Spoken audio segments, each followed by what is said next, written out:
And I have a third question for you, Don. It's which is this is me as I live in New Orleans, but I'm in a lot of things I don't know myself. So most interesting question is I'd like you to explain how the musical life in the city function, how the quote music farm of New Orleans work, and what start it's produced. And if you can start from the history into present and the future, it will be great. Well, New Orleans has a very amazing, rich musical history. New Orleans was founded many, many years ago by the French and also by the Spanish.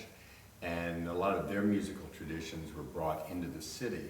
New Orleans at one time was the third largest city in the United States, with a major port here, bringing international travelers in and out of New Orleans, many who stayed.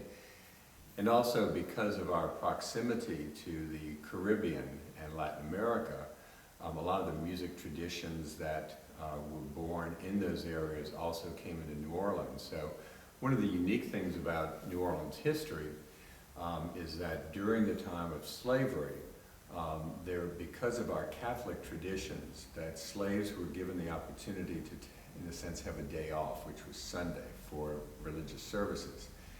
And in a location which we refer to as Congo Square, slaves were actually able to sell things and to make money, which also allowed them to buy their freedom.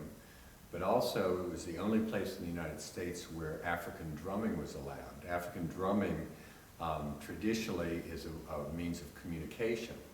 And so people were afraid that the slaves would be communicating through their drums, but in New Orleans we didn't really care. So Africans were allowed to do their traditional drumming, and also to bring a lot of their traditional dances to New Orleans, and many of those also coming from the Caribbean. So early on in our history, in the 1700s, you had this type of activity going on every Sunday afternoon in Congo Square, and that kind of was the birthplace of New Orleans music. Then you had influences also from French music and Spanish music and different types of music that helped evolve jazz. And New Orleans is considered the birthplace of American jazz music. And what has happened because of this early history, that music is an integral part of our culture, that musicians are held in high esteem. It's something that people have a great deal of respect for. So what developed was what we call musical families, where the family itself, you would have a couple musicians, whether it was the father or a cousin or an uncle, who were playing in bands.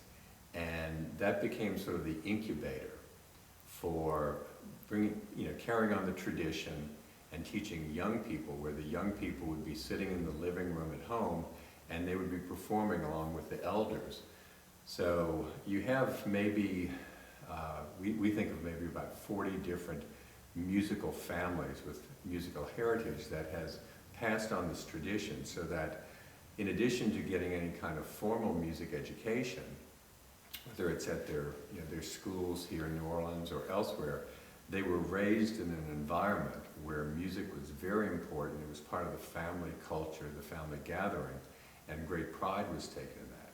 So when we now see what we consider as the new jazz artists, the younger jazz artists, the Wynton and Branford Marsalises, the Nicholas Paytons, the Terence Blanchards, the Donald Harrisons, they all grew up in musical families that taught them the traditions of music in the New Orleans style, and they have taken that and become international superstars. So that's one of the unique things about New Orleans, is this whole concept of the traditions of music being passed on through the families. Thank you, Don.